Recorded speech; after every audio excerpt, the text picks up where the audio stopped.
So today's pretty crazy.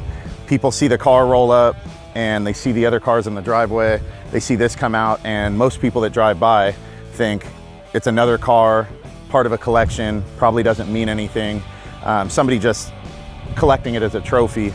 And what's crazy is most people have no clue about my background, what any of these things mean to me. Grew up, we didn't have a car most of our lives. The few cars that we had when we were really lucky were a Datsun B210 wagon, we had a Pinto, and we had a Vega. And those things lasted a matter of a few months, and that's when things were really good. Life was good because we at least had a car for a few months. So for that period of time, went through that. And then when I got older, we didn't have money to buy a car. I would use my lunch money to buy Auto Traders to just look at cars, circle cars, and pretend that I'd be able to buy these $2,000 cars that to me at that time were so amazing that I knew we didn't have $2,000 to buy.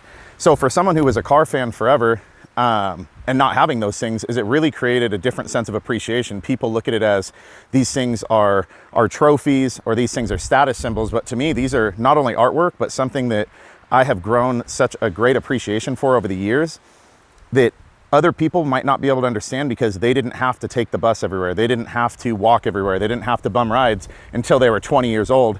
And so for me, is these things are goals for me. Every day I'm able to wake up and say that even though I didn't have these things, I'm able to put in work today, develop myself, develop my business, and be able to get those things that I didn't have when I was younger, when I didn't have an opportunity to work for those things. So, you know, it's pretty crazy today to be able to see those things. You know, and it's not only something that was a goal and something that I appreciate, but it's also something that every single day is a reminder of who I am and what I'm capable of. I wake up and I do cardio in the morning, and I look out at a driveway of these cars that were posters on the wall as a kid. These were things that I would dream of. These were things that were absolute fantasies that I'd never seen in person. I definitely didn't know anybody that even owned any of these cars. I'd never touched one. These were fantasies that I made reality through hard work and dedication. And so for me, it's a daily reminder when I get on a Stairmaster or I'm about to go for a run and I've had a bad day and I got defeated and I got knocked down and I feel like maybe I don't have what it takes at this level. I get to look at those things and they get to tell me, yeah, you do. You made your dreams a reality and you can do it again. Just get up and keep going. So people drive by, they see the cars, and to some people these may not mean something, but to me these things are a daily reminder of who I am, what I'm capable of, and to remind me that no matter where I started or what I had, no matter what I wasn't getting and whatever life didn't provide for me, I can get up and I can build it, I can make it myself, and I can turn it into something regardless.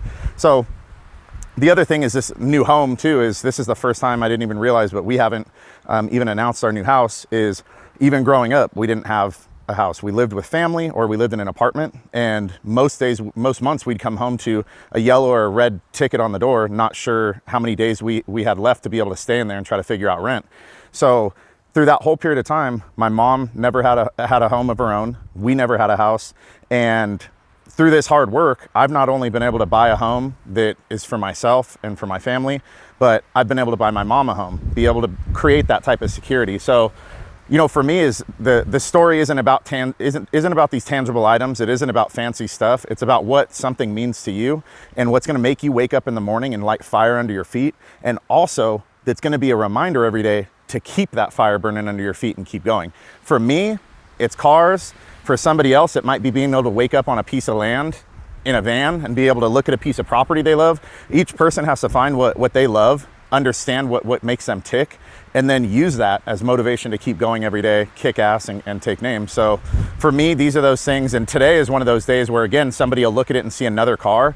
This right here tells a story. It's a list of things that I've had to do over the last year. It's sacrifices, it's early mornings, it's long days. It's developing myself in areas that I didn't think I was capable of being developed in, that I wasn't good in. All of those things have to happen for me to reach the next level. And each one of these things shows me that next level that I reached, and they remind me of what I'm capable of. So I just feel super blessed today, 35 years old, and feel like coming from where I came from, where in 6th grade I had to wear my mom's shoes to school. You know, we didn't even have money to buy me shoes. They were white deck shoes that had holes in the bottom, so I'd have to be careful walking to school because I didn't want to walk through the wet grass, because I didn't want to have socks that were wet all day. So going through that to where I am now, as you know, after that I dropped out of high school, 2-time ex-felon, the list goes on of the mistakes made and a bad track record. So to be where I am now as a 2-time Inc. 5000 recipient, almost made the top 500 fastest growing businesses in the US, you know, having a multiple years of an 8-figure business, other businesses that are under the belt too, is something that's pretty amazing, and every day feels kind of surreal.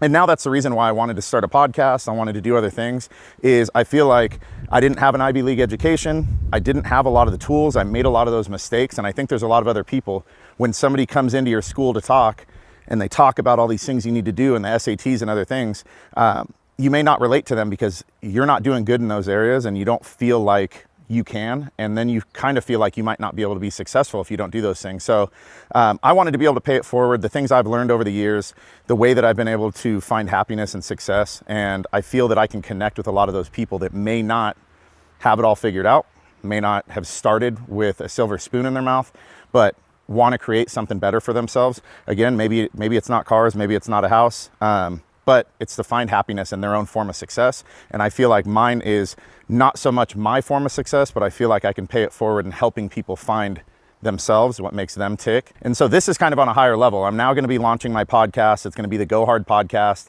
And this is going to be an extension of my passion, which is going to be helping people. I feel like over the last 12 years of business and all the things I've overcome, that I have a lot of things that I could pay forward. And that's what I'm going to be doing. I'm going to be giving you guys knowledge bombs. I'm going to be giving you guys a lot of advice. I'm going to be talking about my past experiences that hopefully you guys can relate to, because I've made a ton of mistakes. So I want to be able to have it be a real podcast. It's not going to be all the glitz and glory. It's going to be talking about the real gritty parts of business and letting you guys know, if you're in business or trying to pursue your own thing, people make mistakes. I make mistakes every day. I'm going to talk about them. I'm going to be real and be transparent, and I'm going to have guests on that are going to be doing the same thing. So it's going to be awesome. Make sure you guys go to iTunes, subscribe, look forward to the first episode, and I'll see you guys there.